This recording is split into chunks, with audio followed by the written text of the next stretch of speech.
Hi friends, welcome to Hema spicy சமையல். வாங்க இன்றைக்கி விநாயகர் சதுர்த்தி ஸ்பெஷலாக விநாயகருக்கு பிடிச்சமான பிடிக்கொழுக்கட்டைகள் எப்படி பண்ணுறதுன்னு பார்க்கலாம். இந்த வீடியோவில் நான் சொல்லியிருக்க மெத்தடில் ட்ரை பண்ணி பாருங்கள். கண்டிப்பாக உங்களோட பிடிக்கொழுக்கட்டைகளும் ரொம்ப சாஃப்டாக இந்த மாதிரி பூ மாதிரி இருக்கும் எவ்வளோ நேரம் ஆனாலும். இன்றைக்கி பார்த்தீங்கன்னா இந்த வீடியோவிலேயே நான் 2 விதமான பிடிக்கொழுக்கட்டைகள் ரெடி பண்ணியிருக்கேன். இனிப்பு காரம் ரெண்டுமே எப்படி பண்ணுறதுன்னு பார்க்கலாம் வாங்க. ஃபஸ்ட்டு காரப்பிடி கொழுக்கட்டைக்கு ரெடி பண்ணிடலாம். அதுக்கு ஒரு கடாயில் ஒரு 2 டீஸ்பூன் அளவுக்கு ஆயில் சேர்த்துருக்கேன்.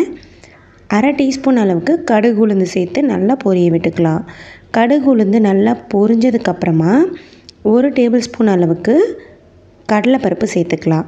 கடலைப்பருப்பு சேர்த்துட்டு நல்லா வறுத்து விட்டுக்கலாம். கலர் சேஞ்ச் ஆகிற அளவுக்கு நல்லா பொரிய விட்டுக்கலாம்.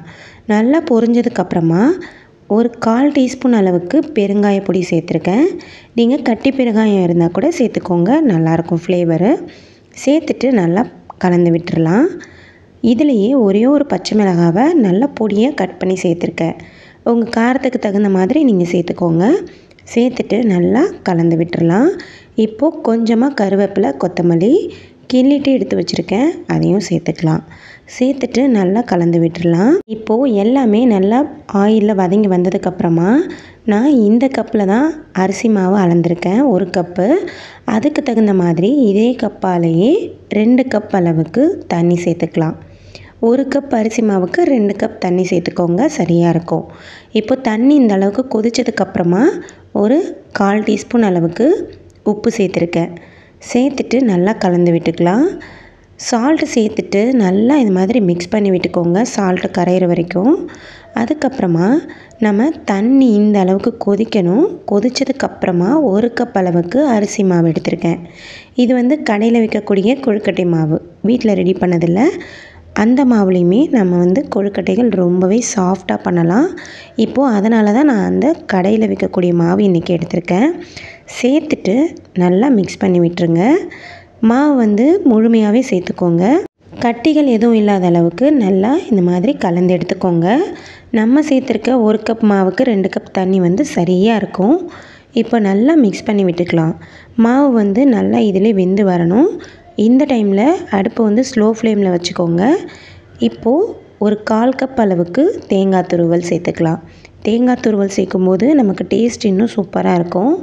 சேர்த்துட்டு நல்லா மிக்ஸ் பண்ணி விட்டுருங்க. நல்லா மாவு இந்த மாதிரி திரண்டு வரும். இப்போ நான் நான்ஸ்டிக் கடாய் எடுத்துருக்கிறதுனால நல்லா ஒட்டாமல் வந்திருக்கு. இந்த மாதிரி நல்லா திரண்டு வந்ததுக்கப்புறம் இது ஒரு பிளேட்டுக்கு மாற்றிக்கலாம். வானல்லே வைக்க வேண்டாம், வேறு ஒரு பிளேட்டுக்கு மாற்றிட்டு இந்த கரண்டியில் ஒட்டியிருக்க மாவு எல்லாத்தையும் ஒரு ஸ்பூன் வச்சு இது மாதிரி எடுத்து விட்டுருங்க. இப்போது இதை க்ளோஸ் பண்ணி கொஞ்சம் நேரத்துக்கு அப்படியே இருக்கட்டும். அதுக்குள்ளே நம்ம இனிப்பு பிடி கொழுக்கட்டைக்கு ரெடி பண்ணிக்கலாம். இப்போ அதே கடாயில் 1/2 கப் அளவுக்கு நான் கருப்பட்டி எடுத்திருக்கேன். நீங்கள் வெல்லம் வேணாலும் சேர்த்துக்கலாம், நாட்டு சர்க்கரை வேணாலும் சேர்த்துக்கலாம். இப்போது இனிப்பு பிடி கொழுக்கட்டை செய்கிறதுக்குமே நான் 1 கப் அளவு தான் அரிசி மாவு எடுத்திருக்கேன். அதனால் 2 கப் அளவு தண்ணி சேர்த்துக்கலாம். சேர்த்துட்டு கருப்பட்டி நல்லா கரைஞ்சி வர்ற வரைக்கும் நல்லா மெல்ட் பண்ணி எடுத்துக்கலாம். இந்த அளவுக்கு கரைஞ்சதுக்கப்புறமா 2 ஏலக்காவை இந்த மாதிரி பொடி பண்ணிவிட்டு சேர்த்துக்கோங்க. ஒரு பிஞ்ச் அளவுக்கு சால்ட்டு சேர்த்துக்கலாம்.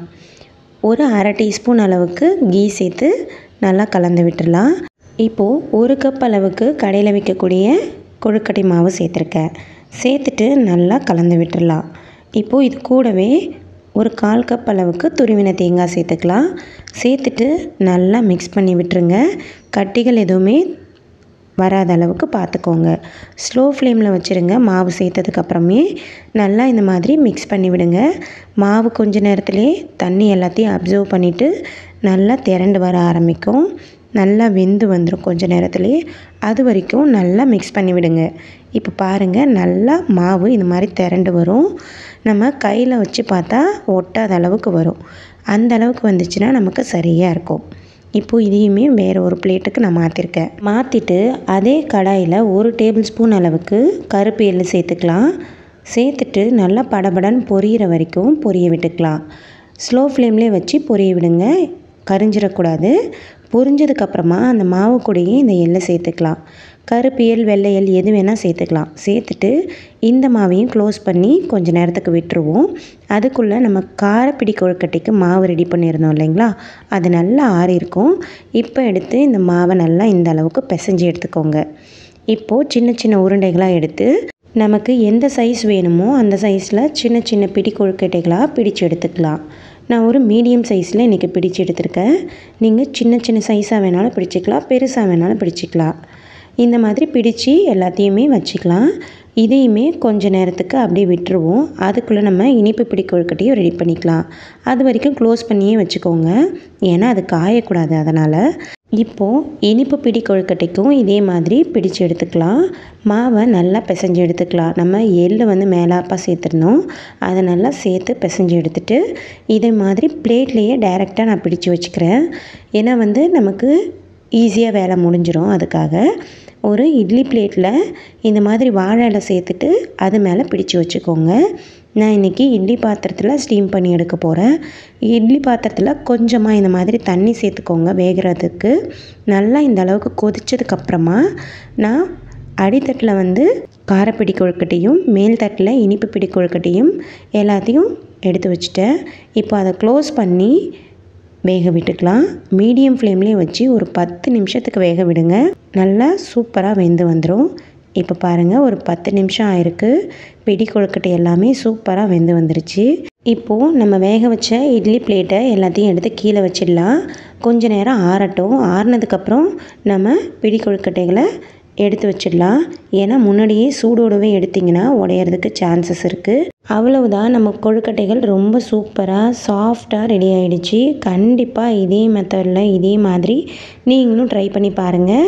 ஏதாவது ஃபீட்பேக் இருந்தால் கமெண்ட் செக்ஷனில் சொல்லுங்கள். இந்த வீடியோ பிடிச்சிருந்தா லைக் பண்ணுங்கள், ஷேர் பண்ணுங்கள், நம்ம சேனலை சப்ஸ்கிரைப் பண்ணுங்கள். தேங்க்யூ.